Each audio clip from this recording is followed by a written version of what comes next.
One of the vital pickup districts Democrats were eyeing when they redrew California's congressional maps last year, the 48th. It's still competitive, with Republicans fighting to hold on to their one seat speaking for San Diego, and Democrats vying to seize it from them. But the catch, it's no longer just San Diego. The new district reaches up into Blue Palm Springs. That's where Democratic candidate Brandon Riker is from. He's with us now to talk about his candidacy. Welcome and thank you for being here. Thank you for having me. So this district is now split between San Diego and Riverside counties. Have you been able to adequately introduce yourself to San Diego voters?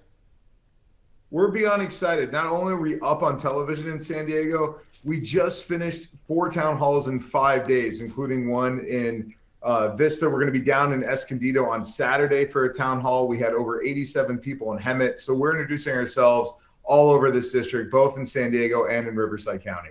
You know, it might make San Diegans a little nervous, or likewise for people in Palm Springs to think, oh, someone who's not from my area representing me. What perspective do you bring from being from somewhere a little bit disparate geographically?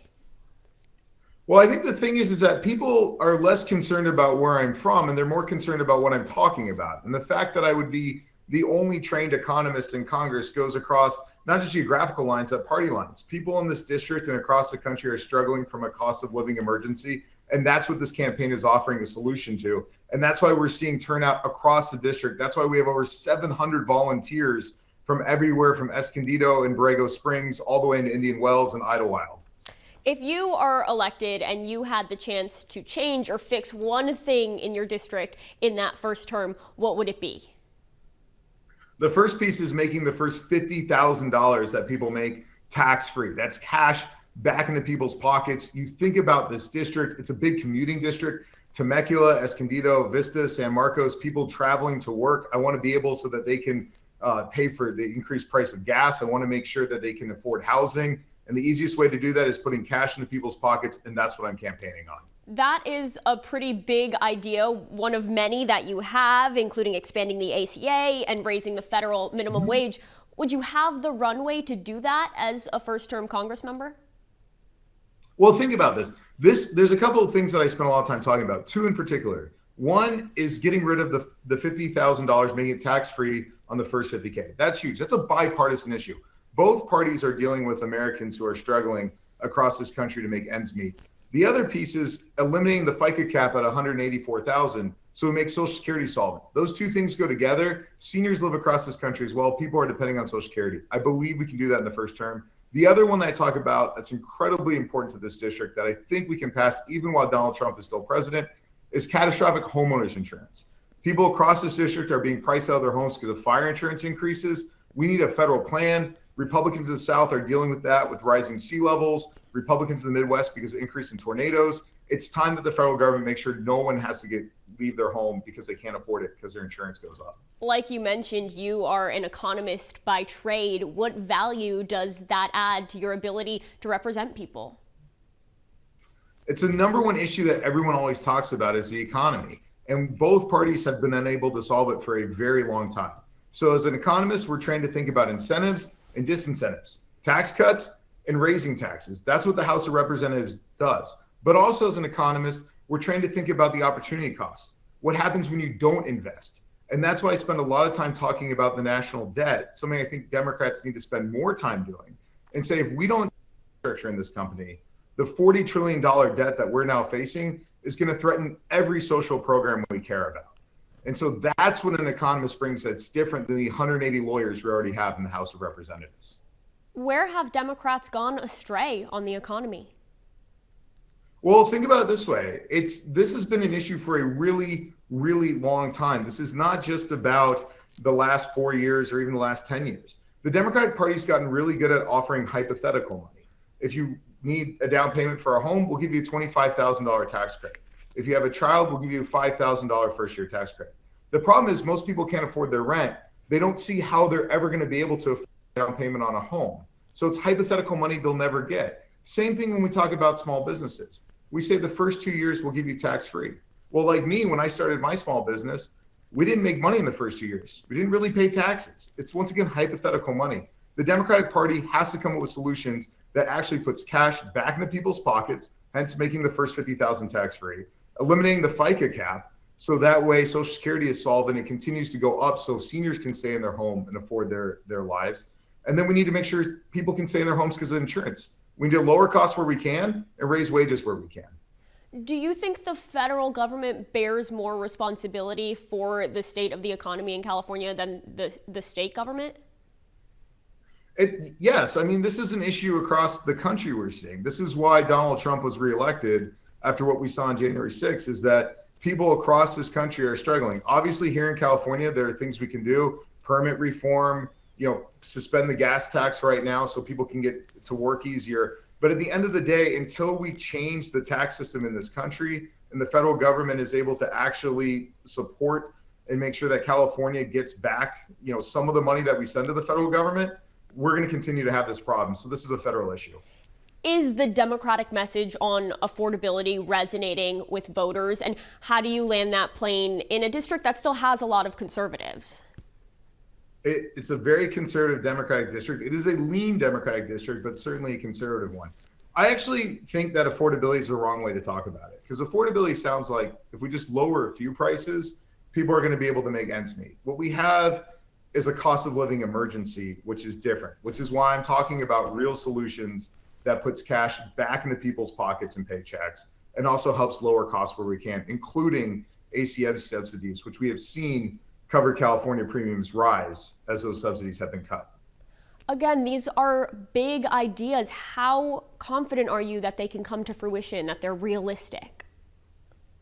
I'm very confident. This is why the Democratic Party has to get back to organizing. I mean, one of the big pieces, and something I learned as a young Obama staffer when I was 19, when I went to work on that campaign, was you can win when you have big ideas, but you have to show up and speak with voters. I'm the only candidate on either side of the aisle that's done a town hall. As I mentioned, we had over 85 people in Hemet last night. We had over 55 in Temecula on Monday evening. We had 118 in Palm Springs. We're building this campaign one block at a time because we're actually building messaging and policies around what voters are telling us they want to hear. I do hours of calls every night into this district on my own to ask voters, what is the number one issue you care about? And when I get to Washington, what do you want me to fight for? It's almost always the economy. I wish more Democrats across the country spent less time chasing contributions and more time talking to voters. You have not held elected office. Why do you feel you can handle a federal seat as your first assignment, your first swing at it? Yeah, so a couple of things. One, I've been involved in politics since I was 16 years old. I first started knocking doors for General Wesley Clark during the New Hampshire primary in 2004 when I was in high school. I interned for John Kerry's presidential campaign and then in his Senate office. I was the youngest staffer on the Obama campaign in 2007, 2008, working across 8 states, across 18 months. I worked on John Tester's reelection campaign in 2012. I interned for a cabinet secretary, and I worked for Senator Mark Bagich of Alaska. I've got a lot of experience, plus I'm a small business owner. And once again, I'd be the only trained economist in the House of Representatives, and it's time we had one. Why should people trust you as a political newbie? Well, I mean, I think it's a newbie to public office, not a newbie to politics. Once again, go through the list of people I've worked for. I worked for Democrats in Montana and Alaska. I worked for a cabinet secretary. I'm not going to get to Washington and not know where the bathrooms are. How would you represent the many, many conservatives still in this district? How would you make them feel that they still have a voice speaking for them and hearing their concerns? It's the same way I speak to everyone. We don't charge for my town halls. We don't charge for our meet and greets. I've done 129 meet and greets, including one in Aguanga. We show up everywhere. And if Republicans want to come or independents and have a conversation with me about the issues that they care about, I am all ears. I'm not running just to represent Democrats. I'm running to represent the California 48, the district in which I live, where I built my home. It's a big district. It's geographically diverse, but it's one that is deeply working class and one that needs economic reform deeply, and that is why I'm running. You say you would like to see members of your own party focusing on the economy rather than chasing contributions. I know you're not taking corporate PAC money. How do you keep this campaign afloat? Yeah, so I am all in on this. We've got over 19,000 individual donors to my campaign. I'm matching the donations. I'm the one candidate in this race who's up on television that doesn't have a super PAC doing it for them. I want people to know where my money's coming from, and I want them to know that I'm speaking what I truly believe in and I cannot be bought. And we're going to keep this going. We're going to be up on television until the end of the campaign. And more importantly, we're just adding volunteers every day to our amazing field program that has now made over 100,000 phone calls. And we're about to do our 10th town hall in Escondido on Saturday. How do you balance your emphasis on fiscal policy with some of those social issues that do still really matter to voters? Social issues are incredibly important. And I spend a lot of time speaking about how we have to codify Roe into law. We have to make sure that we pass the Equality Act, that we deal with workers' rights. But the truth of the matter is, if we don't win on the economy, we can't solve any of these problems. The longest Democratic majority in my lifetime in the House of Representatives with a Democratic president has been 2 years. That's not nearly long enough to pass serious legislation that can change the course of this country. The Democratic Party has to go back to its roots, solve working class issues, so we can win a majority that lasts longer than 2 years, and we can begin to heal this nation, including on social issues. I mean, frankly, why should people have faith that the economy is going to improve, whether they elect a Democrat or a Republican? It's less about electing a Democrat or Republican and more about electing people that understand the economy. I'll just give you an example of how far out of whack we've gotten in this. In 1968, the minimum wage was $1.60 an hour, resulting in about $3,200 a year. The S&P closed at 103. Yesterday, I think the S&P was over 7,000. If you run that capital to labor ratio to today, minimum wage would be $209,000 a year. I'm not proposing that. We're a long way away from that. But the truth of the matter is both parties have failed. And it's time we start electing people who speak about the economy and understand just how we have to change the tax structure. And it starts by making the first 50,000 tax-free. And it's time the Democratic Party start campaigning on a second New Deal to realign our economy and our democracy, just like Roosevelt did during the Depression. What does that second New Deal look like?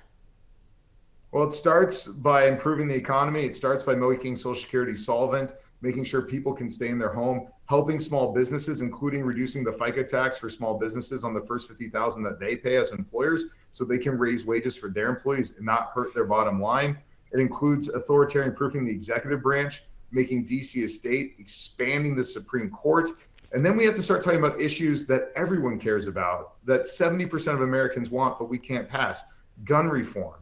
Finally getting Roe codified into law so that women have reproductive care in this country and they're not bleeding out in states like Texas. Passing the Equality Act so the 20-odd some states where I can still be fired in for being gay are no more. And finally dealing with climate change by passing a cap and trade bill that punishes polluters who can't figure out how to do greener and rewards companies that can. Do you think the issues people are facing in the Coachella Valley are commensurate with the issues they're facing here in San Diego? 100%. It's a cost of living. I know people think the Coachella Valley is incredibly wealthy, but 97.5% of our students in the Palm Springs Unified School District are socially economically disadvantaged. 3 in 5 are food insecure, and 1 in 10 is homeless. This is a jobs crisis across this district. We know that, here in the Coachella Valley, a lot of people have to do service employee, hospitality, or agriculture to make ends meet. In the summer, those jobs just go away.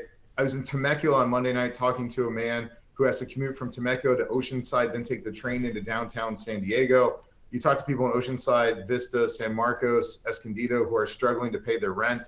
This is an economic crisis across this district, and I believe I'm the candidate who can bring real change.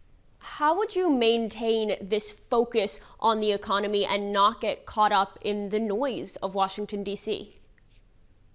The same way I'm doing it now. I go speak to voters. Once again, I'm the one candidate in this race that's hosting town halls, and by Saturday, we'll have done 10. I've done 129 free listening tours across this district so people can tell me about the issues that matter most to them. My job is not to go to Washington and represent the Democratic Party. My job is to go to Washington and represent the California 48th. And that is exactly what I plan to do. And when I am elected, I will continue to do town halls, listening tour sessions across this district to make sure I hear from every corner of it and every voter feels like they have agency again. And we finally returned normalcy to Washington. All right, Brandon Riker, thank you so much for joining us. Thank you so much.